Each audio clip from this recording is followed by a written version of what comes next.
Assalamualaikum warahmatullahi wabarakatuh. Kami dari kelompok 6 akan menjelaskan tentang materi histologi penyusun organ sekresi. Di sini saya akan memperkenalkan kelompok saya. Yang pertama, saya sendiri Nafisa Alfisis Lantoni 42, yang kedua Clarissa Ayu Aprilia NIM 50, yang ketiga Fadilah Salsabila NIM 58, dan yang keempat Wafikon Nurul Azizah NIM 67. Di sini kami akan membahas empat subbab. Yang pertama kulit, yang kedua ginjal, yang ketiga paru-paru, dan yang keempat hati. Mohon maaf, ini tulisannya typo. Yang pertama yaitu kulit. Kulit adalah organ tunggal terbesar dari tubuh. Biasanya terhitung 15% sampai 20% dari total berat badan dalam orang dewasa. Dengan ukuran 1,5 sampai 2 meter kuadrat permukaan ke lingkungan eksternal. Kulit juga dikenal sebagai integumen atau L integumentum, yang meliputi lapisan kulit. Kulit terdiri dari epidermis, lapisan epitel asal ektodermal, dan dermis, lapisan teranekal mesodermal, seperti yang ditunjukkan pada gambar di samping. Fungsi spesifik kulit terbagi menjadi beberapa kategori. Yang pertama sebagai pelindung. Pelindung ini memberikan penghalang fisik terhadap termal dan penghinaan termekanis seperti gesekan dan melawan sebagian besar patogen potensial dan bahan lainnya. Yang kedua yaitu sensorik. Banyak jenis reseptor sensorik memungkinkan kulit untuk terus memantau lingkungan, dan berbagai kulit varios mekanoreseptor membantu mengatur interaksi tubuh dengan benda-benda fisik. Yang ketiga termoregulasi.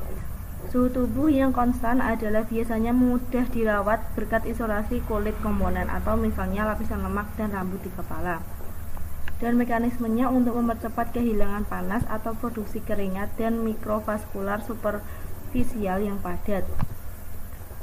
Yang keempat yaitu metabolik. Sel-sel kulit mensintesis vitamin D3. Dibutuhkan dalam metabolisme kalsium dan pembentukan tulang yang tepat melalui aksi lokal sinar UV pada vitamin pendahulu. Yang kelima, sinyal seksual. Banyak fitur kulit seperti pigmentasi dan rambut adalah indikator visual kesehatan terlibat dalam daya tarik antara jenis kelamin di semua vertebrata spesies, termasuk manusia. Efek feromon seks yang dihasilkan oleh kelenjar keringat apokrin dan lainnya. Kelenjar kulit juga penting untuk daya tarik ini. Bagian-bagian kulit. Yang pertama epidermis. Epidermis terdiri dari epitel squamosa berlapis keratin yang terdiri dari sel-sel yang disebut keratinosit. Ada juga 3 jenis sel epidermis yang jauh lebih sedikit, yaitu melanosit penghasil pigmen, sel Langerhans yang mempersatukan antigen, dan sel epitel taktil yang disebut sel Merkel. 5 lapisan epidermis. Yang pertama lapisan basal atau stratum basale merupakan lapisan tunggal sel kuboid atau kolumnar basaltik pada membran basal di persimpangan dermal epidermal. Yang kedua lapisan spinosus atau stratum spinosum.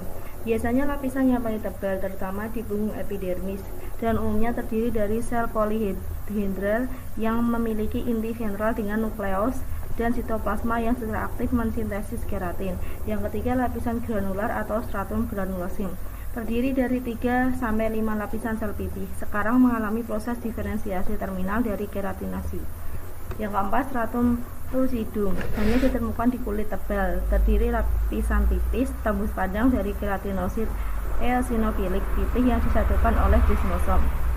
Yang kelima stratum corneum, terdiri dari 15-20 lapisan sel squamosa dengan keratin berfilamen birefringent. Ini adalah bagian yang pertama, bagian dari stratum spinosum. Yang kedua ini TM dari keratinosit spinosus tunggal dengan proyeksi permukaan.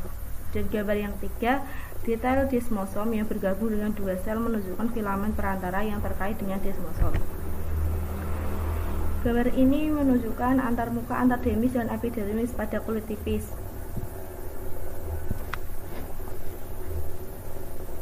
Disatukan dengan kuat oleh punggung epidermal atau pasak yang saling mengunci. Itu ditunjukkan oleh huruf EP, dan papilia dermal ditunjukkan oleh DP. Dermis ditunjukkan oleh D dari kulit tipis, adalah lebih seluler dan vaskularisasi dengan baik daripada kulit tebal dengan elasin dan berkas kolagen yang kurang kasar. Epidermis biasanya hanya menunjukkan 4 lapisan pada kulit tipis, tebal satu sel stratum basale atau B yang mengandung sebagian besar sel mitosis, lapisan spinosum atau S, tempat berlangsungnya sintesis, banyak keratin dan protein lainnya. Stratum granulosum ditunjukkan oleh huruf G dan strata corneum oleh huruf C, terdiri dari squamous mati yang sebagian besar terdiri dari keratin.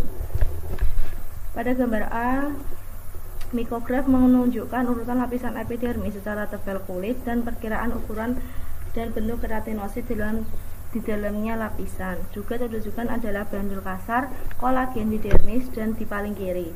Saluran dari kelenjar kornea memasuki epidermis dan papila dermal yang meningkat ke pori permukaan melalui semua strata.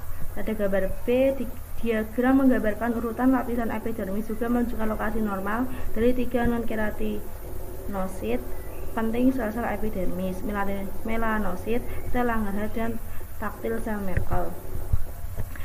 Meski anatomi kulit epidermis sebagian besar dibentuk oleh lapisan keratinosit, ada beberapa lapisan sel non-keratinosit yang juga berada di lapisan kulit epidermis, yaitu melanosit. Melanosit atau warna kulit adalah hasil dari beberapa faktor.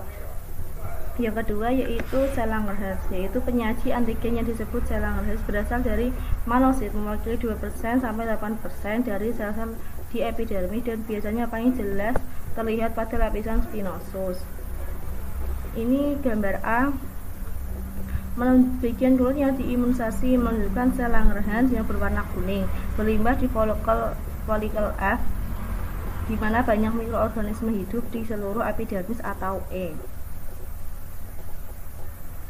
Yang gambar B yaitu tampilan muka dari lembaran epidermis yang diwarnai dengan menggunakan yang sama antibodi yang menunjukkan jaringan sel Langerhans di ala sel-sel epidermis lainnya. Yang ketiga yaitu sel Merkel. Sel Merkel atau sel taktil epitel adalah ambang batas rendah mekanoreseptor penting untuk merasakan sentuhan lembut. Mereka berlimpah di kulit yang sangat sensitif seperti ujung jari dan di dasar dari beberapa folikel rambut. Ini ada gambar yang keterangannya, sel Merkel pada lapisan basal epidermis merupakan modifikasi keratinosit yang berfungsi sebagai mekanoreseptor yang sangat sensitif, terutama banyak terdapat pada kulit, ujung jari, dan genitalia eksternal. Huruf G ini ditunjukkan dengan granula sitoplasma padat yang diturunkan dari Golgi di dekat membran sel bisolateral. Ia berada dalam kontak sinaptik langsung dengan membran sel yang diperluas. Untuk huruf N,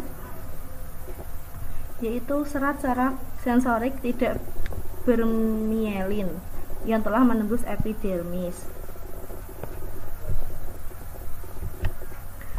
Yang bagian selanjutnya yaitu dermis. Dermis adalah lapisan jaringan yang menopang epidermis dan mengikatnya ke jaringan subkutan atau hipodermis.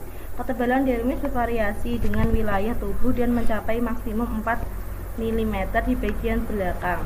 Permukaan dermis sangat tidak teratur dan memiliki banyak tonjolan atau dermal papillae yang interdigited dengan proyeksi atau pasak atau punggung epidermis. Jadi epidermis terutama pada kulit yang sering mendapat tekanan. Di pada mereka memperkuat lapisan dermal, epidermal persimpangan jalan.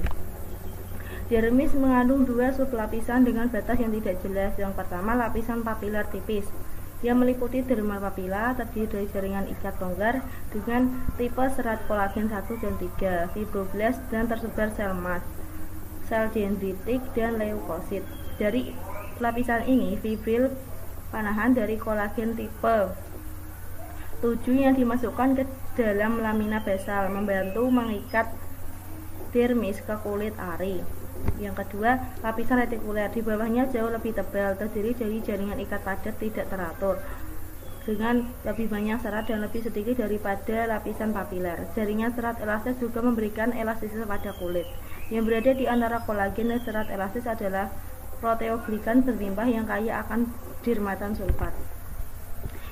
Kedua, daerah dermal mengandung jaringan yang kaya akan pembuluh limfatik. Pembuluh nutrisi membentuk 2 plexus utama. Yang pertama, di antara lapisan dermal papilar dan retikuler terletak plexus subpapiler mikrovaskular, dari mana cabang kapiler meluas ke papila dermal dan membentuk jaringan kapiler yang kaya nutrisi tepat di bawah kulit ari.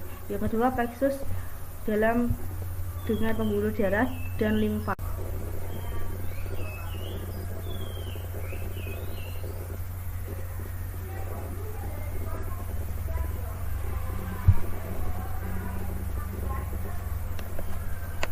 Ini ada gambar yang keterangannya lapisan papilar lapisan dermis yang lebih superficial, terdiri dari areolar jaringan ikat membentuk papila dermal, mengandung plexus vaskular subpapiler, lapisan retikuler lapisan dermis yang lebih dalam.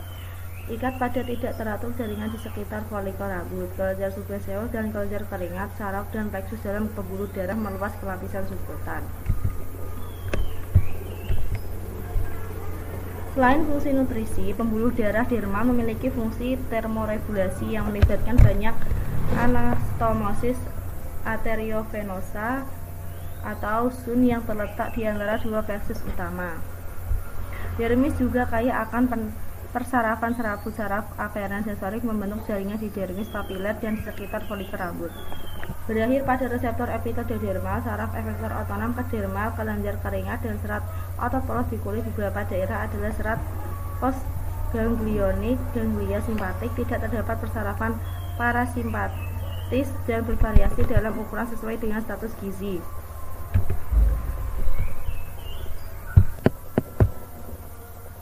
Selanjutnya yaitu jaringan subkutan. Lapisan subkutan terdiri dari lapisan longgar jaringan ikat yang mengikat kulit secara longgar di bawah organ sehingga memungkinkan kulit untuk meluncur di atasnya. Lapisan ini juga disebut hipodermis atau facial superficial, mengandung adiposit yang jumlahnya bervariasi di berbagai daerah tubuh dan bervariasi dalam ukuran sesuai dengan status nutrisi. Yang kedua yaitu reseptor sensorik. Dengan permukaannya yang besar dan lokasi luarnya, kulit berfungsi sebagai penerima yang luas untuk berbagai rangsangan dari lingkungan hidup. Beragam reseptor sensorik terdapat di kulit, termasuk kedua ujung saraf sederhana tanpa sel Schwann atau penutup kolagen dan struktur yang lebih kompleks dengan serat sensorik tertutup oleh glia dan kapsul jaringan ikat yang halus. Ini ada gambar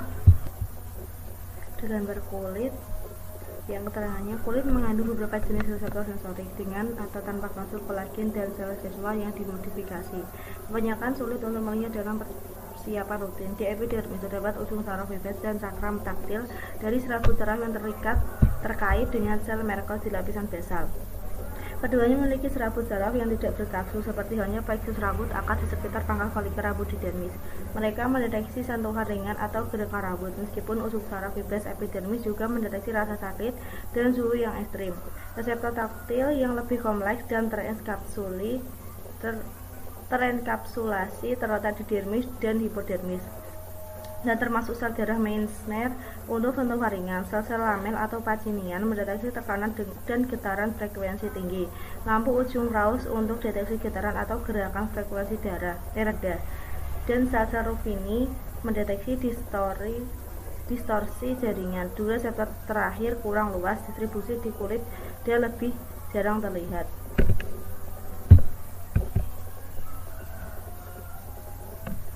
Yang selanjutnya yaitu rambut. Rambut adalah struktur keratin memanjang yang terbentuk di dalam vaginasi epidermis folikel rambut. Semua jenis rambut tubuh memiliki komposisi dan bentuk yang sama di rambut folikel yang berasal dari epidermis, tetapi meluas jauh ke dalam dermis. Dari gambar A, diagram menunjukkan bagian utama rambut dan folikelnya, termasuk papila dermal rambut yang tervaskularisasi dan bergizi, dan arektor pili otot yang menarik rambut agar tegak. Yang gambar B, bagian memanjang dari akar rambut dan umbi menunjukkan matriks, medula, dan korteks di akar dan epitel sekitarnya, dan selubung jaringan ikat. Sel-sel matriks bulbus rambut berproliferasi, mengambil granula melanin dan mengalami keratinisasi untuk berdiferensiasi sebagai tiga lapisan konsentris rambut. Yang gambar C, lapisan terluar dari rambut adalah kutikula tipis, terdiri dari sel seperti sirap, ditunjukkan dalam SEM ini dari batang rambut yang muncul di atas stratum corneum. Yang selanjutnya yaitu kuku. Proses keratinasi serupa juga menghasilkan kuku yang merupakan pelat keras keratin pada permukaan dorsal masing-masing palanak distal. Keterangan gambar yang A, Tampilan permukaan jari menunjukkan bagian utama kuku, termasuk daerah putih berbentuk bulat sabit yang disebut lunula. Ia berasal dari warna dari matriks kuku buram dan lempeng kuku yang belum matang di bawahnya. Untuk gambar yang B, bagian sagittal diagram mencakup detail internal utama kuku yang tumbuh dan hiponychium, di mana ujung bebasnya lempengan kuku ketika terikat pada epidermis. Gambar C, bagian sagittal dari jari menunjukkan lipatan kuku proksimal atau ditunjukkan oleh PNF dan ekskresi epidermisnya. Eponychium oleh huruf E, akar kuku oleh huruf NR, lempengan kuku oleh NP, kuku dorsal oleh DNM, dan matriks kuku ventral oleh VNM. Yang berkontribusi pada sel-sel keratin ke akar kuku.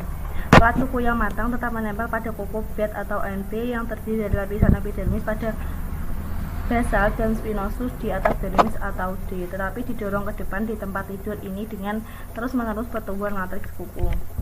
Yang selanjutnya yaitu kelenjar keringat. Kelenjar keringat berkembang sebagai invaginasi epidermal panjang yang tertanam di dermis. Ada dua jenis keringat kelenjar, yaitu endokrin dan apokrin, dengan fungsi, distribusi, dan detail struktural yang berbeda. Kelenjar keringat ekrin tersebar luas di kulit dan paling banyak di telapak kaki. Secara kolektif, 3 juta keringat ekrin kelenjar rata-rata orang kira-kira sama dengan massa ginjal dan menghasilkan sebanyak 10 liter per hari. Tingkat sekretorik jauh melebihi kelenjar eksokrin lainnya. Dari gambar, kulit mencakup 3 jenis utama kelenjar eksokrin. Subesea kelenjar biasanya bagian dari unit pilosebaceous dengan folikel rambut dan mengeluarkan sebum berminyak ke dalam ruang di sekitar akar rambut. Kelenjar keringat ekrin termoregulasi menggosokkan sekresinya ke permukaan kulit melalui pori-pori keringat. Kelenjar keringat apokrin mengeluarkan lebih banyak keringat yang kaya protein ke dalam folikel rambut di kulit dari aksila dan perineum. Kelenjar subesceous tertanam di dermis di sebagian besar tubuh, kecuali pada kulit telapak tangan yang tebal dan gundul dan sol. Ada rata-rata sekitar 100 kelenjar seperti itu per cm persegi kulit, tetapi frekuensinya meningkat menjadi 400 sampai 900 per cm kuadrat di wajah dan di kulit kepala. Kelenjar subesceous adalah kelenjar asinus bercabang dengan beberapa asinus berkumpul di saluran pendek yang biasanya bermuara di bagian atas folikel rambut. Untuk keterangan gambarnya, kulit mencakup 3 jenis utama kelenjar eksokrin subesea. Kelenjar biasanya bagian dari unit pilosebaceous dengan folikel rambut dan mengeluarkan sebum berminyak ke dalam ruang sekitar akar rambut. Ini sama dengan yang tadi ya.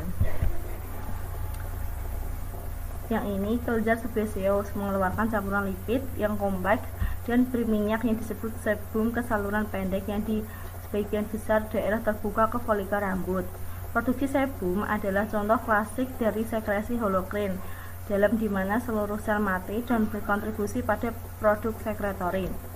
Untuk gambar A, bagian dari unit pilosebacea menunjukkan asinus yang terdiri dari sebosit besar, ditunjukkan oleh huruf S, yang mengalami diferensiasi terminal dengan mengisi dengan tetesan lipid kecil dan kemudian hancur di dekat saluran, ditunjukkan dari huruf D. Membuka pada batang rambut ditunjukkan oleh huruf H. Untuk gambar yang B, sebuah mikrograf menunjukkan kapsul kelenjar ditunjukkan oleh huruf C dan membedakan sebosit ditunjukkan oleh huruf S pada perbesaran yang lebih tinggi. Proliferasi kecil sel-sel progenitor tepat di dalam kapsul terus-menerus memaksa sebum ke dalam saluran. Sel miopetil pitel tidak ada. Berkeringat. Di sini ada pengertian berkeringat. Berkeringat merupakan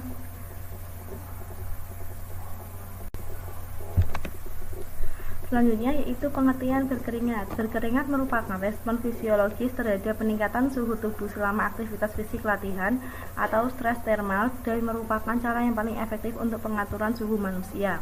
Baik hormon sekretori dan saluran keringat ekrin kelenjar melingkar dan memiliki lumen kecil. Bagian sekretori umumnya lebih pucat daripada saluran yang terdiri dari A. Epitel kuboid bertinggal, yang B. Sel gelap diisi dengan garis butiran, dan yang C. Sel miopitel.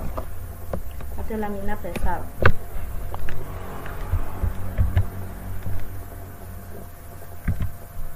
Yang A, sel kuboid bertingkat yang tidak biasa dengan 3 jenis sel. Sel bening berwarna pucat, terletak di lamina basal, menghasilkan keringat, memiliki mitokondria yang melimpah dan mikrofili untuk menyediakan area permukaan yang luas. Cairan interstitial dari dermis kaya kapiler di sekitar kelenjar diangkut melalui sel-sel bening, baik langsung ke lumen kelenjar atau ke dalam kanalikuli interseluler yang terbuka untuk lumennya. Yang B, sel gelap diisi dengan garis butiran eosinofilik yang kuat sebagian besar lumen dan tidak menyentuh lamina basal. Granula mengalami sekresi merokrin untuk melepaskan campuran glikoprotein yang kurang dipahami dengan aktivitas bakterisida. Yang C, sel miopitel pada lamina basal berkontraksi untuk memindahkan sekresi enser ke dalam saluran. Ini ada gambar yang A. Secara histologis, kelenjar enkrin memiliki lumen kecil pada komponen sekretory ditunjukkan oleh huruf S dan ductus ditunjukkan oleh huruf D. Keduanya memiliki lumen yang tidak teratur. Ketampilan pupus bertingkat, baik sel jernih dan asidofilik, adalah terlihat pada epitel kuboid berlapis dari unit sekretory. Kotak menunjukkan area dengan sel seperti yang ditunjuk secara ultrastruktural di bagian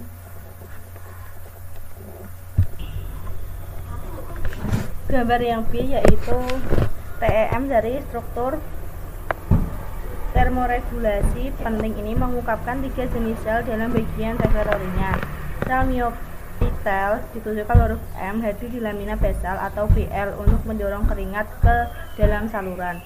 Sel piramidal tidak beraturan yang disebut sel gelap atau ditunjukkan oleh huruf D, berbatasan dengan borde lumen atau L dan diisi dengan granula sekretorik eosinofilik pada elektron yang melepaskan peptida, bakterisida, dan komponen imunitas bawaan lainnya.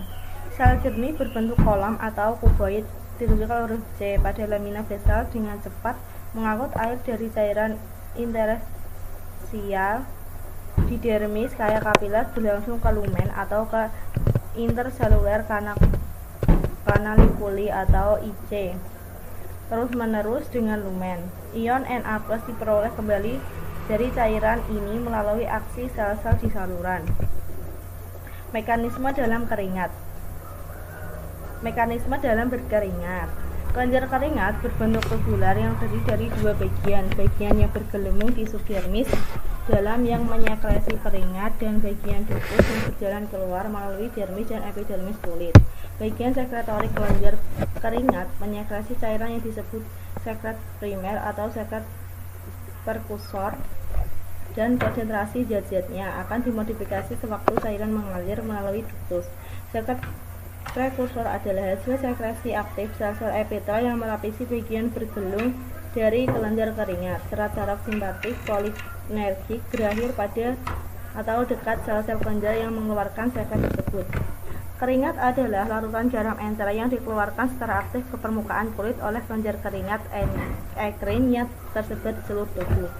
Kelenjar keringat ekrin mensekresikan keringat yang asin dan jernih untuk mendinginkan tubuh, sedangkan kelenjar keringat apokrin yang terletak di area ketiak dan genital mensekresikan keringat yang tebal dan kental yang akan kaya bahan organik dan berbau karena adanya bakteri yang menguraikan komponen organ tersebut. Faktor yang menentukan tingkat kelembapan keringat adalah kelembapan relatif udara sekitar. Ketika kelembapan udara relatif tinggi, udara hampir jernih oleh H2O sehingga kemampuan udara untuk menerima tambahan kelembapan dari kulit menjadi terbatas.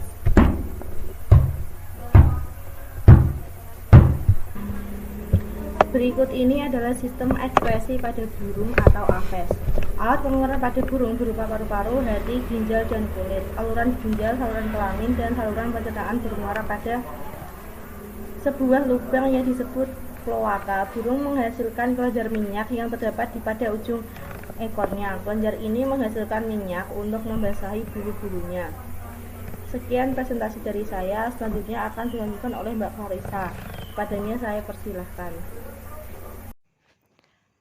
Baik, selanjutnya di sini saya akan menjelaskan mengenai organ ekskresi yang selanjutnya, yaitu ada kidneys atau ginjal. Nah, ginjal ini memiliki panjang sekitar 12 cm, lebarnya 6 cm, dan memiliki ketebalan 2,5 cm. Pada orang dewasa, setiap ginjal memiliki batas medial cekung, hilus tempat saraf masuk, ureter keluar, serta darah dan pembuluh getah bening masuk dan keluar, dan ginjal ini memiliki permukaan lateral cembung yang keduanya ditutupi oleh kapsul fibrosa tipis. Itu bisa dilihat pada gambar di sebelahnya, gambar 19/1 itu ada fibrous kapsul atau kapsul fibrosa tipis. Nah, parenkim masing-masing ginjal memiliki korteks ginjal luar, daerah bernoda lebih gelap dengan banyak sel darah bulat dan penampang tubulus, dan medula ginjal bagian dalam terdiri dari sebagian besar dari tubulus dan saluran linear sejajar. Kemudian selanjutnya, pada bagian medula ginjal terdiri dari 8-15 struktur kerucut yang disebut dengan piramida ginjal.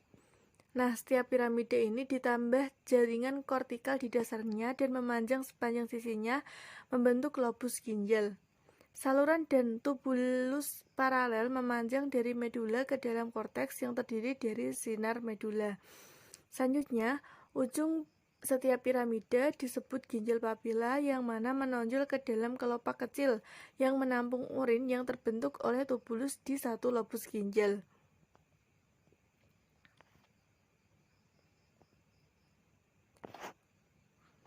Nah, setiap ginjal mengandung 1-4 juta unit fungsional yang disebut dengan nefron.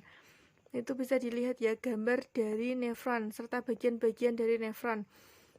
Nah, masing-masing itu dari nefron itu terdiri dari sel darah dan juga tubulus ginjal epitel yang panjang dan sederhana dengan 3 bagian utama sepanjang panjangnya. Itu bagiannya ada renal tubule, kemudian renal corpuscle. Itu bisa diamati gambarnya. Kemudian selanjutnya, nah ini ada the myodivision of each nephron. Jadi nefron ini dibagi menjadi beberapa bagian. Yang pertama ada renal corpuscle atau sel darah ginjal, yang mana renal corpuscle adalah bagian awal yang melebar yang menutupi seberkas loop kapiler dan tempat penyaringan darah dan selalu terletak pada korteks. Kemudian yang kedua ada proximal tubule atau tubulus proximal. Tubulus proximal adalah bagian yang panjang yang berbelit-belit yang terletak di seluruh korteks, dengan bagian lurus yang lebih pendek yang memasuki medula. Kemudian yang ketiga ada loop of Henle or loop nephron, yang mana dalam bahasa Indonesia itu dikenal dengan lengkung Henle. Nah, letaknya itu ada di medula. Lengkung Henle ini berupa lengkungan yang menghubungkan antara tubulus proximal dan juga tubulus distal. Nah, tubulus distal terdiri dari bagian lurus tebal yang naik dari lengkung Henle dan kembali ke korteks, serta bagian yang berbelit-belit sepenuhnya ke korteks. Kemudian ada juga bagian yang selanjutnya itu ada distal tubule atau tubulus distal, dan ada connecting tubule atau tubulus penghubung. Mengenai tubulus distal ini berfungsi untuk melakukan proses augmentasi atau penambahan zat yang tidak berguna atau zat-zat yang berlebihan sehingga urin menjadi pekat dan siap dikeluarkan dari tubuh. Kemudian mengenai tubulus penghubung, fungsinya adalah merupakan bagian kecil dan pendek yang menghubungkan nefron ke saluran pengumpul. Jadi tubulus penghubung itu fungsinya menghubungkan nefron ke saluran pengumpul. Nah, ini bisa dilihat ya mengenai tadi bagian-bagian nefron yang sudah dijelaskan, ada connecting tubule, kemudian ada tubulus proximal, tubulus distal, lengkung Henle. Itu gambarnya. Kemudian nah ini mengenai renal function atau fungsi dari ginjal sendiri, yaitu mengenai fungsi filtrasi, sekresi, dan reabsorpsi. Nah, yang pertama mengenai filtration atau filtrasi. Filtration merupakan suatu kegiatan di mana air dan zat terlarut dalam darah meninggalkan ruang vaskular dan memasuki lumen nefron. Filtrasi terjadi pada glomerulus dan kapsul Bowman yang menghasilkan filtrat glomerulus atau urin primer. Awalnya darah masuk ke glomerulus melalui arteriole afferent dan juga kemudian mengakibatkan terjadinya filtrasi. Nah, molekul-molekul yang besar seperti protein dan juga sel-sel darah tidak dapat melewati glomerulus. Jadi filtrat glomerulus hanya dapat menyaring zat-zat yang mengandung zat gula, kemudian air, garam, dan juga asam amino yang masih dibutuhkan oleh tubuh. Filtrat dari glomerulus kemudian dialirkan melalui tubulus-tubulus di dalam sumsum ginjal. Yang kedua, tadi ada fungsinya yaitu sebagai tubulus secretion atau sekresi pada tubulus. Nah, maksudnya adalah di mana zat berpindah dari sel epitel tubulus ke dalam lumen, biasanya setelah penyerapan dari interstitium sekitarnya dan kapiler. Pada sekresi ini, bagian zat yang beberapa zat yang disekresi, yang pertama ada ion hidrogen, potasium, anion organik seperti kolin, kreatinin, dan zat kimia asing seperti penisilin.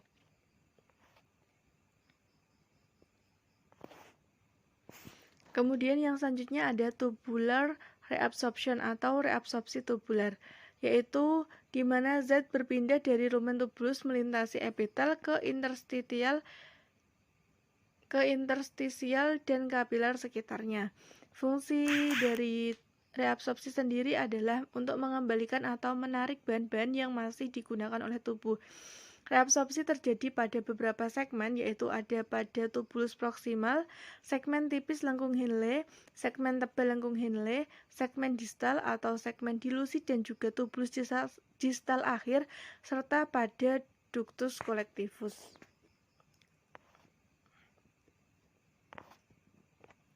Nah, sepanjang tubulus nefron dan sistem pengumpul, filtrat menerima berbagai molekul yang disekresi, sementara yang lain direabsorpsi dan kemudian memasuki calyx minor sebagai urin dan mengalami ekskresi. Jumlah nefron sedikit berkurang pada orang yang lebih tua atau orang yang lebih dewasa, suatu proses yang dipercepat oleh tekanan darah tinggi. Jika ginjal anak disumbangkan untuk transplantasi atau nefrektomi unilateral, ginjal yang tersisa akan mengalami pertumbuhan kompensasi dengan hipertrofi sel di bagian proksimal tubulus nefron dan meningkatkan laju filtrasi yang memungkinkan ginjal akan kembali normal. Nah, ini mengenai renal corpuscle and blood filtration atau sel-sel ginjal dan juga filtrasi darah. Setiap nefron terdapat sel darah ginjal, kira-kira diameternya itu 200 meter dan mengandung seberkas kapiler glomerulus dengan dikelilingi oleh kapsul epitel berdinding ganda yang disebut dengan kapsul glomerulus atau Bowman.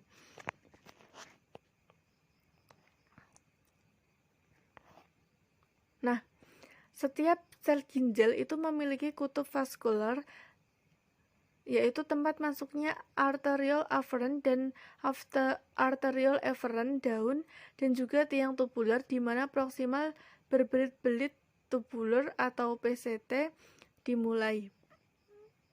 Nah, lapisan parietal luar kapsul glomerulus terdiri dari epitel squamosa sederhana yang didukung secara eksternal oleh lamina basal. Pada kutub tubulus, epitel ini berubah menjadi epitel kuboid sederhana yang berlanjut dan membentuk tubulus proksimal. Bisa dilihat pada gambar 19/5 itu. Ada glomerulus itu, yang mana lapisan parietal luar kapsul glomerulus terdiri dari epitel squamosa sederhana yang didukung secara eksternal oleh lamina basal. Nah, selanjutnya lapisan visceral sel darah ginjal terdiri dari lapisan yang tidak biasa, yaitu sel epitel stellata yang disebut dengan podosit. Nah, itu pada gambar 19 strip 5C dan 19 5D bisa dilihat itu ada sel podosit yang terdiri, itu bisa dilihat ya gambarnya, podosit, ada pedicel, kemudian glomerular capillary convert by podocyte with pedicel. Jadi glomerular capillary ditutupi oleh podosit dan juga pedicel. Dari badan sel, setiap podosit beberapa proses utama memanjang dan melengkung sepanjang kapiler glomerulus.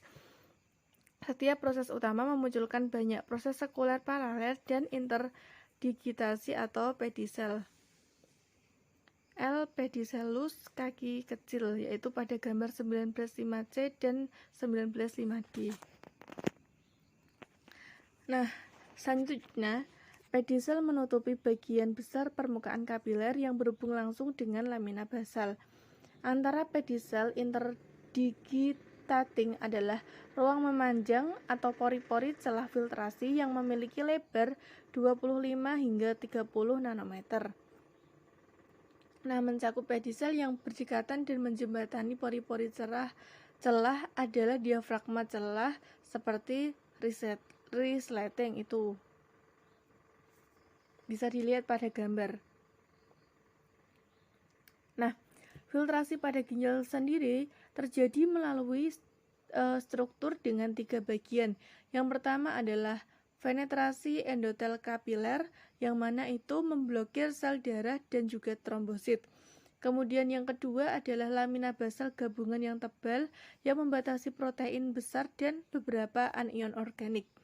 Kemudian yang selanjutnya diafragma celah filtrasi antara pedicel yang mana membatasi beberapa protein kecil dan anion organik. Nah, normalnya sekitar 20% plasma darah yang memasuki glomerulus disaring ke dalam ruang kapsuler. Filtrat glomerulus awal memiliki komposisi kimia yang mirip dengan plasma kecuali mengandung protein yang sangat sedikit. Blok filter glomerulus filtrasi sebagian besar protein plasma, tetapi protein yang lebih kecil termasuk sebagian besar hormon polipeptida dikeluarkan ke dalam filtrat.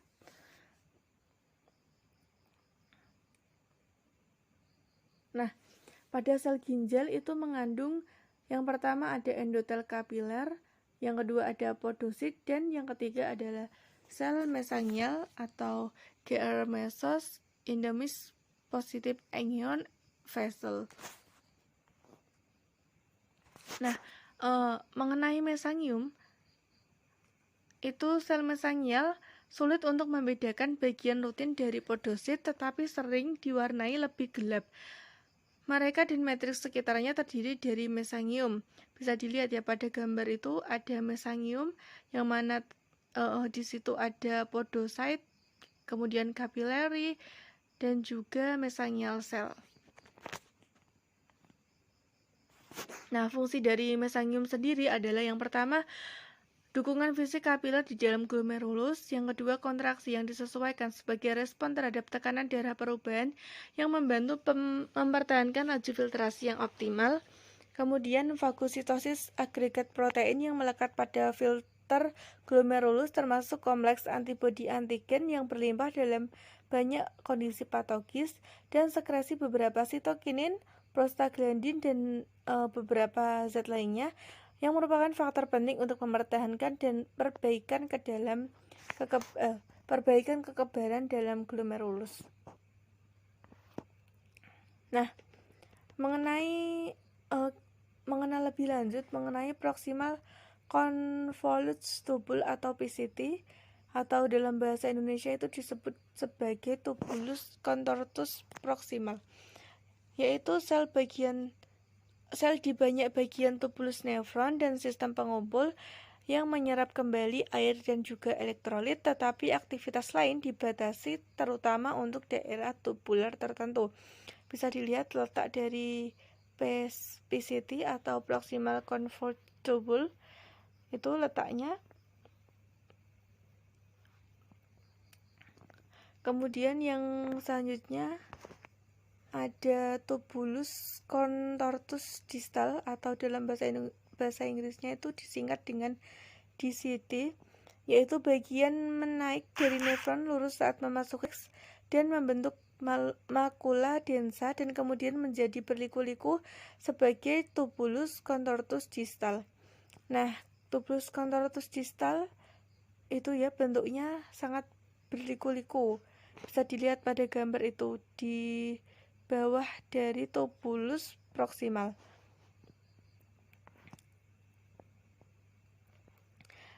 Kemudian ada distal convoluted tubule yang telah kita bahas tadi di DCT dan juxtaglomerular apparatus. Reabsorpsi tubulus jauh lebih sedikit terjadi di sini daripada di tubulus proximal. Nah, sel-sel kuboid sederhana dari tubulus distal berbeda dari tubulus proximal yang menjadi lebih kecil dan tidak memiliki batas sikat dan juga lebih banyak lumen kosong. Nah, mengenai JGA atau juxtaglomerular apparatus, yaitu menggunakan mekanisme umpan balik untuk mengatur aliran darah glomerulus dan juga menjaga laju aliran darah. Filtrasi glomerulus itu relatif konstan.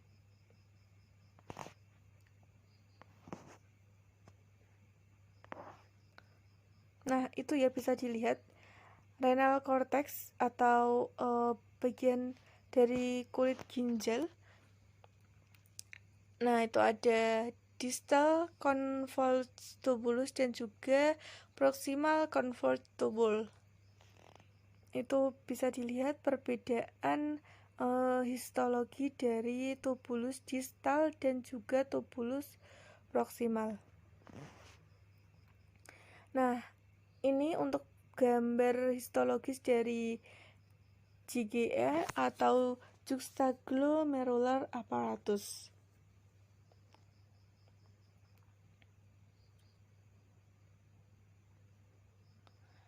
Kemudian selanjutnya kita membahas mengenai loop of Henle atau lengkung Henle, yang mana PCT berlanjut dengan garis lurus proksimal yang jauh lebih pendek yang memasuki medula dan berlanjut sebagai nefron lengkung Henle, yaitu bisa dilihat di setelah dari tubulus convoluted distal tadi itu ada lengkung Henle. Mengenai lengkung Henle adalah struktur berbentuk U dengan anggota badan turun yang tipis dan anggota badan naik yang tipis. Yang keduanya terdiri dari epitel squamosa sederhana. Nah, yang lurus pada bagian tubulus proksimal memiliki diameter sekitar 60 meter tetapi menyempit secara tiba-tiba menjadi sekitar 30 cm pada tungkai tipis putaran. Dinding segmen tipis hanya terdiri dari sel squamosa dengan beberapa, yaitu bisa dilihat dinding segmennya sangat tipis dan terdiri dari beberapa sel squamosa. Nah, yang selanjutnya ada collecting ducts atau dalam bahasa Indonesia itu tubulus penghubung atau saluran penghubung, yang mana collecting ducts atau tubulus penghubung ini merupakan bagian terakhir dari setiap nefron, yang mana tubulus penghubung membawa filtrat ke dalam sistem pengumpul yang mengangkutnya ke minor kelopak dan di mana lebih banyak air diserap kembali jika dibutuhkan oleh tubuh. Nah, seperti itu pada gambar 19-13, tubulus penghubung memanjang dari setiap nefron dan beberapa bergabung bersama di korteks sinar medular untuk membentuk saluran pengumpul dari kuboid sederhana dan berdiameter rata-rata adalah 40 meter. Nah, ini merupakan gambar histologi dari collecting ducts atau saluran pengumpul. Kemudian yang selanjutnya kita akan membahas mengenai ureter, bladder, and urethra. Mengenai ureter merupakan suatu saluran muskular yang berbentuk silinder yang mengantarkan urin dari ginjal menuju kandung kemih. Sedangkan bladder itu dalam bahasa Indonesia disebut sebagai kandung kemih, yang mana adalah organ yang membentuk seperti kantung dan terletak di panggul di beberapa tulang kemaluan. Kemudian uretra merupakan saluran yang berfungsi untuk menyalurkan urin dari kandung kemih ke luar tubuh. Nah, itu mengenai gambar dari ureter, bisa dilihat ureter cross section, ada mukosa, kemudian muscularis, adventitia. Nah, kemudian mukosa sendiri dibagi menjadi lamina propria dan juga transitional epithelium, kemudian ada juga lumen. Bisa diamati mengenai histologi dari ureter. Itu udah jelas ya pada gambar. Ditunjukkan bagian-bagian dari ureter ini. Nah, yang kedua ini mengenai bladder wall and urothelium tadi, mengenai kandung kemih itu. Nah, selanjutnya ini ada gambar histologi dari uretra, yaitu bisa dilihat histologinya seperti itu. Kemudian, nah ini yang terakhir ada sistem ekskresi pada moluska. Nah, kenapa moluska? Karena sistem ekskresi pada moluska ini menyerupai sistem ekskresi pada manusia, yaitu pada bagian ginjal. Nah, sistem ekskresi pada moluska adalah berupa nefridia yang berperan menyerupai ginjal, yang mana nefridia ini mengeluarkan sisa metabolisme dalam bentuk cairan. Pada tiap-tiap segmen tubuh terdapat nefridia kecuali pada 3 segmen yang pertama dan juga pada segmen terakhir. Nah, tiap dari nefridium terdiri dari suatu bangunan yang berbentuk corong dan bersilia yang disebut dengan nefrostoma dan juga saluran atau pipa yang berkelok-kelok. Itu bisa dilihat pada gambarnya. Ini ya, yang nefridium itu yang ini. Kemudian itu yang bawahnya ada juga gambar histologinya. Sekian materi penjelasan dari saya. Selanjutnya yaitu mengenai bagian ekskresi yang ketiga akan dijelaskan oleh rekan saya, Mbak Fadilah. Kepadanya saya persilahkan. Organ sekresi yang selanjutnya yaitu ada paru-paru yang akan dijelaskan oleh saya, Fadilah Salsabila. Paru-paru merupakan organ yang menyerupai piramid, berbentuk spons, berisi udara dan terletak pada rongga toraks.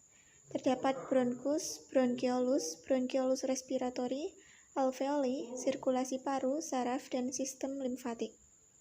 Fungsi paru-paru sebagai organ pernafasan adalah untuk menyediakan oksigen untuk darah, dengan fungsi sekunder produksi suara di pangkal tenggorokan. Nah, sedangkan sebagai organ ekskresi, paru-paru berfungsi untuk mengeluarkan gas-gas sisa proses pernafasan, yaitu ada gas karbon dioksida dan uap air. Histologi dari paru-paru ini ada bronkial dan paru-paru. Nah, di sini trakea terbagi menjadi 2 bronkus primer yang masuk setiap paru-paru di hilus, bersama dengan arteri, vena, dan limfatik pembuluh. Setelah memasuki paru-paru, bronkus primer berjalan ke bawah dan keluar, membentuk 3 bronkus sekunder di paru kanan dan 2 di paru kiri. Ini ya, paru kanan, ini paru kiri. Nah, bronkus lobaris ini membelah lagi membentuk bronkus tersier. Ini kemudian kan ada bercabang-cabang, ini membelah. Terus bronkus tersier ini membentuk bronkus yang lebih kecil, yang cabang terminalnya itu disebut bronchiolus. Kemudian bronkus. Setiap bronkus primer bercabang berulang kali, dengan masing-masing cabang semakin mengecil hingga mencapai diameter 1-2 mikrometer. Mukosa bronkus yang lebih besar secara struktural mirip ke mukosa trakea, kecuali untuk penyusunan tulang rawan dan otot polos.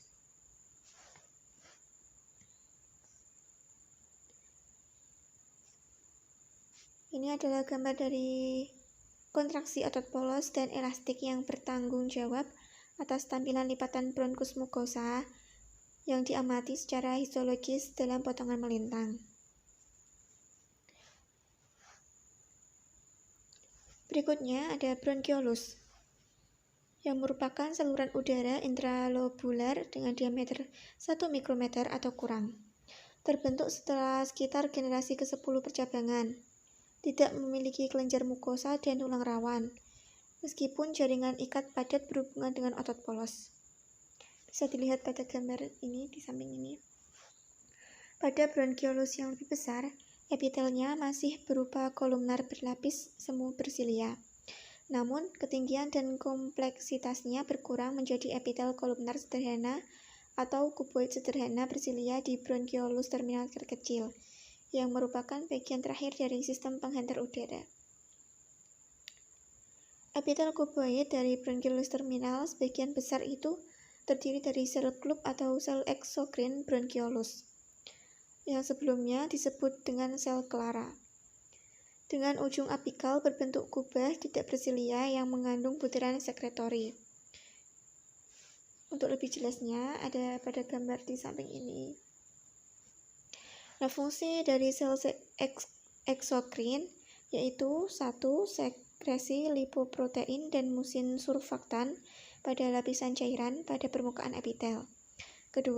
Detoksifikasi senyawa xenobiotik yang dihirup oleh enzim SER. 3. Sekresi peptida antimikroba dan sitokin untuk pertahanan imun lokal.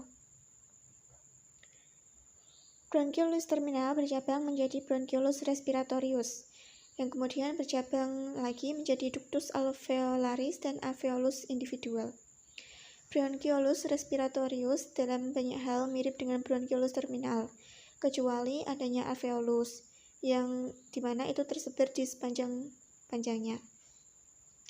Nah, gambar di samping ini menunjukkan hubungan percabangan, serta pembuluh darah paru yang sejajar dengan bronkiolus dan lapisan padat kapiler bercabang dan serat elastis yang mengelilingi setiap alveolus.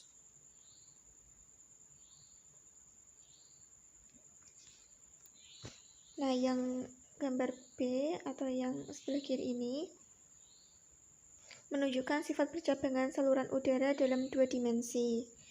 Bronkiolus respiratorius yang RP ini dan ductus alveolar AD ini, kantung alveolar yang AS ini, dan alveolus individu A.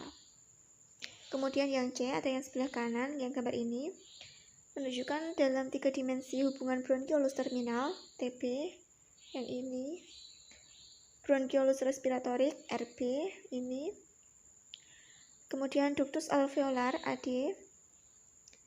kantung alveolar AS, dan alveoli individu A. Kemudian berikutnya ada saluran alveolar. Jaringan paru-paru memiliki struktur seperti spons karena banyaknya udara saluran dan kantong yang disebut alveolus. Nah, ujung distal bronkiolus respiratorius bercabang menjadi tabung, disebut ductus alveolar, yang sepenuhnya dilapisi oleh lubang alveoli. Nah, baik ductus alveolus maupun alveolus itu sendiri dilapisi dengan sel squamosa yang sangat lemah. Gugus alveolus yang lebih besar yang disebut kantong alveolus itu membentuk ujung ductus alveolus di bagian distal dan terkadang muncul di sepanjangnya.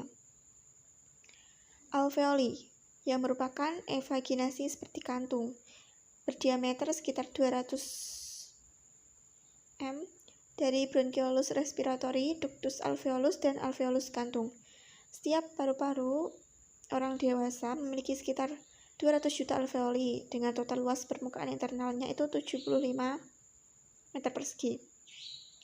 Setiap alveolus menyerupai kantong bulat kecil terbuka di satu sisi ke saluran alveolar atau kantung alveolus.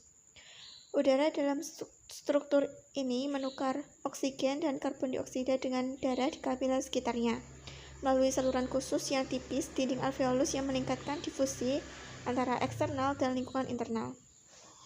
Kemudian udara dalam alveolus ini dipisahkan dari darah kapiler oleh 3 komponen, yaitu yang disebut secara kolektif sebagai membran pernapasan atau penghalang darah udara. Komponen itu yang pertama ada 2 atau 3 sel tipis yang sangat dilemahkan yang melapisi alveolus. 2. Lamina basal yang menyatu dari sel-sel ini dan endotel sel kapiler. Ketiga, sel-sel endotel kapiler yang tipis. Ketebalan total dari lapisan ini bervariasi dari 0,1 hingga 1,5 m. Makrofag dan leukosit lain juga dapat ditemukan di dalam septa. Pori-pori alveolus berdiameter 10-15 m menembus interalveolar septa. Itu bisa dilihat pada gambar di samping ini. Dan menghubungkan alveoli tetangga yang terbuka ke bronkiolus yang berbeda. Pori-pori seperti itu menyamakan udara tekanan di alveoli ini dan memungkinkan sirkulasi kolateral udara jika bronkiolus tersumbat. Septa antara alveoli A ini mengandung beberapa jenis sel seperti yang terlihat di sini, kapiler C, ini C, ini termasuk eritrosit dan leukosit. Alveoli dilapisi terutama oleh sel-sel alveolar tipe 1 squamosa. Yang ini yang melapisi hampir seluruh permukaan alveolus dan di seberangnya gas pertukaran terjadi. Sel alveolus tipe 2 sedikit melapisi setiap alveolus dan merupakan sel bulat besar, sering menonjol ke dalam alveolus 2.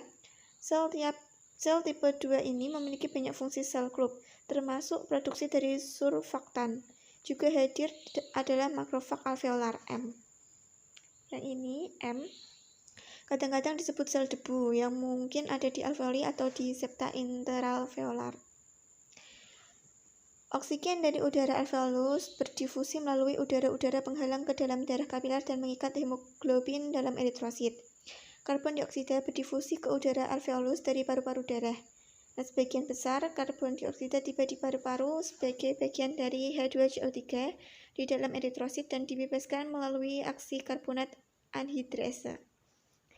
Sel endotel kapiler dinding alveolus sangat tipis tetapi terus-menerus, tidak berfenestrasi. Nah, proses itu bisa dilihat di gambar samping ini. Vaskular dan saraf paru. Peredaran darah di paru-paru meliputi paru-paru sirkulasi, membawa darah yang kekurangan oksigen untuk pertukaran gas, dan sirkulasi bronkial, membawa darah yang kaya oksigen. Arteri dan vena pulmonalis keduanya relatif berdinding tipis sebagai akibat dari tekanan rendah di dalam sirkuit pulmonal. Memasuki paru-paru di hilus, arteri pulmonalis bercabang dan menyertai pohon bronkial. Dengan cabangnya berbagi jaringan ikat bronkus dan bronkiolus.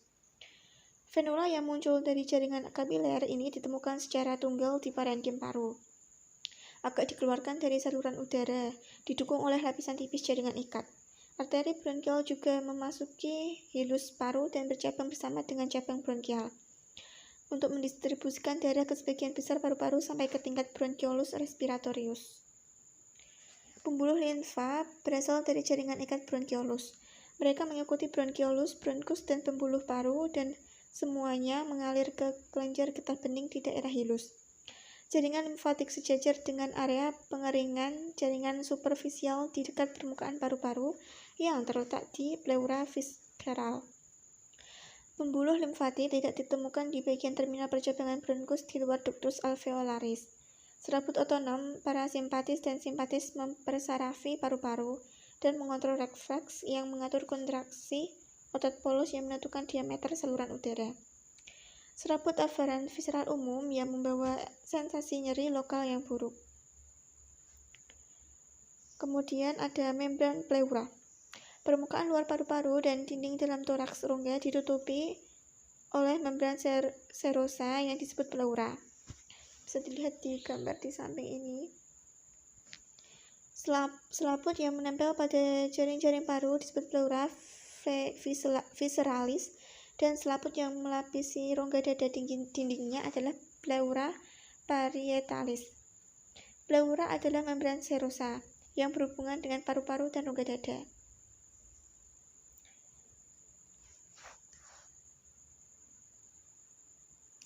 Nah, sistem ekskresi yang ada pada hewan. Yang pertama pada hewan katak. Katak ini tidak memiliki tulang rusuk yang berkembang, otot interkostal, dan diafragma. Katak menarik udara ke dalam rongga mulutnya melalui nares dengan menutup glotis dan menekan dasar mulut. Nah, udara dikeluarkan dari paru-paru oleh kontraksi otot-otot dinding tubuh dan otot elastik recoil paru yang terenggang. Nah, karena permukaan pernapasan paru-paru yang kecil ini, respirasi paru pada katak tidak cukup efektif dan bernafas sehingga amfibi bernafas melalui kulit. Beberapa respirasi juga terjadi melalui selaput lendir mulut. Yang kedua ada cacing tanah. Cacing tanah ini tidak memiliki alat pernafasan. Pertukaran gas antara sistem peredaran darah dan lingkungan melalui kulit yang lembab. Organ ekskresi cacing tanah kecil berbentuk tabung nefrida. Ini ya, nefrida. Mereka muncul sebagai serat putih kecil pada dinding tubuh bagian belakang. Ini ditemukan berpasangan di setiap tubuh segmen kecuali 3 yang pertama dan yang terakhir. Sekian materi yang bisa saya sampaikan. Untuk materi yang selanjutnya akan dijelaskan oleh rekan saya. Assalamualaikum warahmatullahi wabarakatuh. Saya Wafiko Nurul Azza NIM 067 akan melanjutkan materi ekskresi yang selanjutnya, yaitu liver atau hati. Hati adalah organ internal terbesar rata-rata pada orang dewasa, sekitar 1,5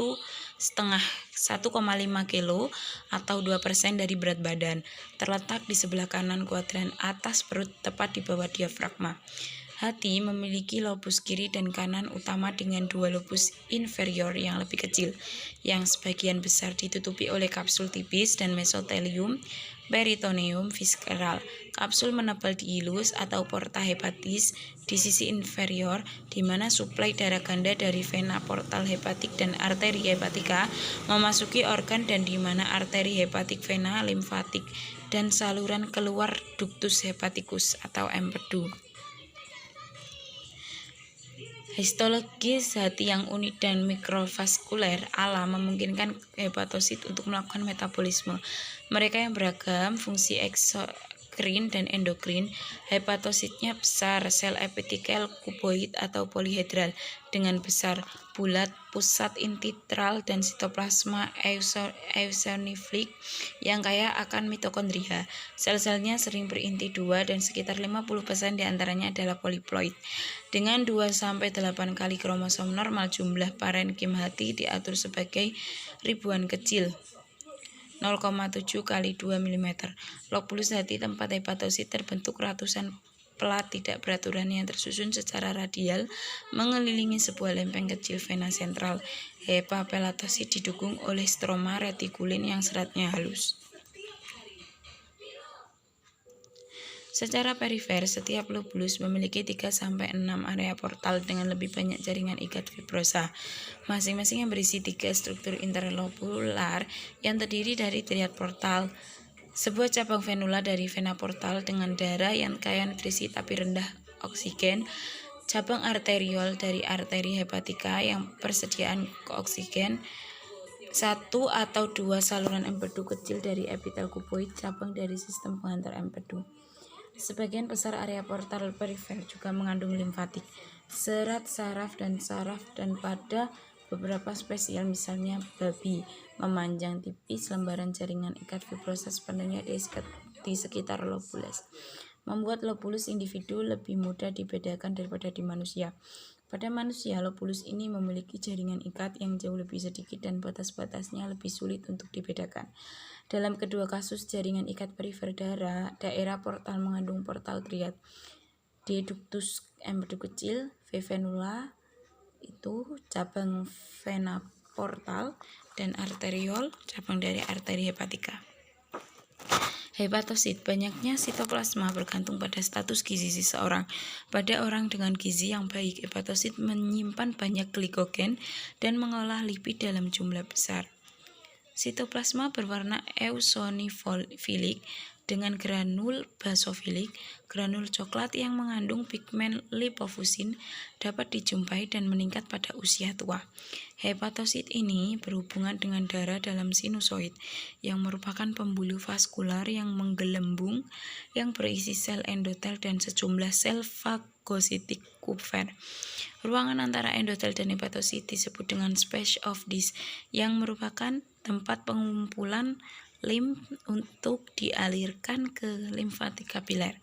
Hepatosit dan sel pelapis sinusoid disokong oleh anyaman serabut retikulin atau kolagen tipe 3 yang bersatu dengan jaringan kolagen penunjang pada triad portal dan venule hepatik terminal pada bagian perifer dari liver. Retikulin berlanjut menjadi kolagen kapsul glison, kapsul yang membungkus permukaan luar liver. Selanjutnya yaitu lobulus. Lembaran konektif tisu yang membagi liver ke dalam ribuan unit yang kecil disebut dengan lobulus. Bentuk lobulus ini adalah prisma poligonal. Pada pemotongan lamelar, masing-masing lobulus tampak berbentuk heksagonal dengan ukuran rata-rata 1-2 mm. Pada bagian tengah terdapat venule terminal hepatik. Triad portal tampak pada bagian ujung heksagonal. Darah dari vena porta dan arteri hepatik mengalir ke vena centralis. Pada studi baru ini mempunyai konsep yang lebih akurat bahwa aliran darah dan fungsi liver dihasilkan oleh struktur yang disebut dengan hepatic acinus. Hepatic acinus ini berbentuk kasar seperti buah beri yang merupakan unit pada parenkim hati pada bagian tengah triad portal. Terletak di antara dua buah atau lebih venule hepatik terminalis. Acinus ini terbagi dalam zona 1, 2, dan 3, dan hepatosit yang terletak pada zona ini mempunyai fungsi metabolik yang berbeda. Zona 1 paling dekat ke triad portal dan menerima darah yang mengandung oksigen paling banyak. Akibatnya, zona ini pertama kali dipengaruhi oleh perubahan darah yang masuk. Sel-sel dalam zona 2 merupakan sel yang memberikan respon kedua terhadap darah, sedangkan zona 3 tempatnya paling jauh dari triad portal dan menerima darah yang sedikit mengandung oksigen. Oleh karena itu, zona 3 ini paling rentan terhadap injuri iskemik. Pada lobulus terdapat portal area yang tampak sebagai titik kecil jaringan. Pada keadaan peningkatan jumlah portal konektif tisu menunjukkan penyakit kirosis. Peningkatan jumlah leukosit pada portal area terdapat pada penyakit hepatitis. Selanjutnya sinusoid. Struktur mikroskopik dari liver ini terdiri dari lobulus-lobulus yang terdiri dari triad portal dan vena centralis. Sinusoid hati adalah celah di antara barisan hepatosit yang mengandung sinusoid kapiler. Pada sinusoid ini mempunyai 4 jenis sel, yaitu Kupfer cell, endothelial cell, sel atau stellate cell atau hepatic liposit, dan pit cell. Sel endotel membentuk suatu lapisan dengan banyak fenestra yang kecil-kecil yang berkelompok. Disebut sieve plate. Mikrofili pada hepatosit menonjol ke dalam sinusoid, menembus fenestra, terutama selama transit sel darah menuju sinusoid. Pada keadaan patologik, fenestra ini jumlahnya berkurang, tetapi jumlahnya dapat meningkat pada alkohol injury. Sel Kupfer letaknya tersebar di antara endotel, merupakan sel besar yang padat berfungsi sebagai fagositik, yang merupakan bagian dari monosit makrofag defense system. Sel ini bersama dengan spleen berperan pada pengangkatan eritrosit yang sudah mati dan partikel debris yang lain keluar dari sirkulasi. Itu sel atau stellate sel atau hepatic liposit cell sulit untuk dilihat dengan mikroskop cahaya. Sel ini mempunyai tetesan lipid yang berisi vitamin A pada sitoplasmasnya. Itu sel ini mempunyai fungsi yang ganda, yaitu sebagai tempat penyimpanan vitamin A dan sebagai penghasil matriks ekstraseluler dan kolagen. Sinusoid hati mempunyai batas yang tidak sempurna sehingga memudahkan pengaliran zat makromolekul dari lumen ke sel hati dan sebaliknya. Sinusoid ini dikelilingi dan disokong oleh selubung serabut retikulen halus yang penting untuk mempertahankan bentuknya. Pada liver injury, sel ini dapat menghasilkan kolagen dan jumlah yang banyak sehingga menimbulkan fibrosis yang merupakan karakteristik dari sirosis hepatis. Triad portal. Portal triad terdiri dari 3 struktur utama pada stroma liver. Stroma yang paling besar merupakan cabang terminal dari vena porta yang mempunyai dinding yang sangat tipis yang dilapisi oleh sel endotel yang pipi. Struktur lain yang lebih kecil adalah arteriol yang merupakan cabang dari arteri hepatika. Anyaman bil canali culi terletak pada masing-masing lapisan hepatosit. Dari sini empedu mengalir menuju bil collecting duct yang dilapisi oleh epitel kuboid ataupun kolumnar. Disebut juga dengan kanalis Hering yang membawa aliran empedu menuju bil duct tules. Biasanya bil duct tules ini terletak pada bagian perifer triad portal dan diameternya hampir sama dengan arteriol. Beberapa bil duct tules bergabung membentuk ductus yang lebih besar, letaknya lebih di tengah dari trabecular duct.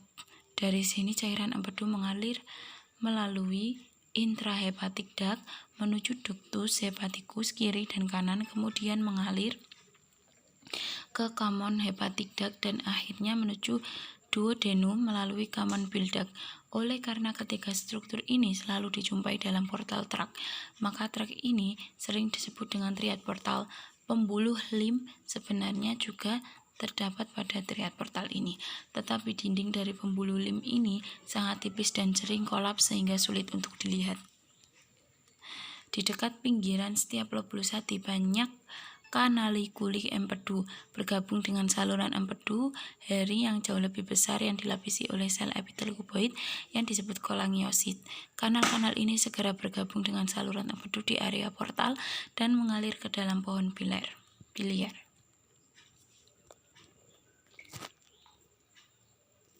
Sistem ekskresi pada hati. Selain berperan dalam sistem pencernaan, hati juga berperan dalam sistem ekskresi, yaitu mengeluarkan zat warna empedu yang disebut bilirubin. Bilirubin dihasilkan dari pemecahan hemoglobin yang terdapat pada sel darah merah. Sel darah merah hanya memiliki rentang waktu hidup antara 100 sampai 120 hari karena sel darah merah tidak memiliki inti sel dan membran. Selnya selalu bergesekan dengan pembuluh kapiler darah. Karena tidak memiliki inti sel, sel darah merah tidak dapat membentuk komponen baru untuk menggantikan komponen sel yang rusak. Sel darah merah yang rusak akan dihancurkan oleh makrofag di dalam hati dan limpa. Hemoglobin yang terkandung dalam sel darah merah dipecah menjadi zat besi, globin, dan hemin. Zat besi selanjutnya dibawa menuju sumsum merah tulang untuk digunakan membentuk hemoglobin baru. Globin dipecah menjadi asam amino untuk digunakan dalam pembentukan protein lain. Sedangkan hemin diubah menjadi zat warna hijau yang disebut biliverdin. Biliverdin kemudian diubah menjadi bilirubin yang merupakan zat warna kuning oranye. Bilirubin selanjutnya dikeluarkan bersama getah empedu. Getah empedu dikeluarkan ke usus 12 jari, kemudian menuju usus besar. Di dalam usus besar, bilirubin diubah menjadi urobilinogen. Urobilinogen diubah menjadi urobilin sebagai pewarna kuning pada urin dan sterkobilin sebagai pigmen coklat pada feses. Tahukah kamu setiap hari sel-sel hati menghasilkan 800 sampai 1000 mili getah empedu. Getah empedu tersusun atas air, garam empedu, garam natrium dan garam kalium, lecitin, kolesterol, pigmen empedu dan beberapa ion. Apabila getah empedu kekurangan lecitin, garam empedu, atau terlalu banyak kolesterol, maka kolesterol tersebut akan membentuk kristal menjadi batu empedu. Jika batu empedu terus terbentuk akan menyumbat saluran empedu sehingga getah empedu tidak dapat dikeluarkan menuju usus halus. Penanganan yang dapat dilakukan untuk mengatasi masalah ini yaitu dengan meminum obat pelarut batu empedu, terapi dengan gelombang ultrasonik maupun sinar laser dan melalui operasi. Organ hati juga berfungsi mengubah amonia NH3 yang berbahaya jika berada dalam tubuh menjadi zat yang lebih aman yaitu urea. Amonia tersebut dihasilkan dari proses metabolisme asam amino. Urea dari dalam hati akan dikeluarkan dan diangkut oleh darah menuju ginjal untuk dikeluarkan bersama urin. Terima kasih. Apabila ada kesalahan, mohon maaf yang sebesar-besarnya. Wassalamualaikum warahmatullahi wabarakatuh.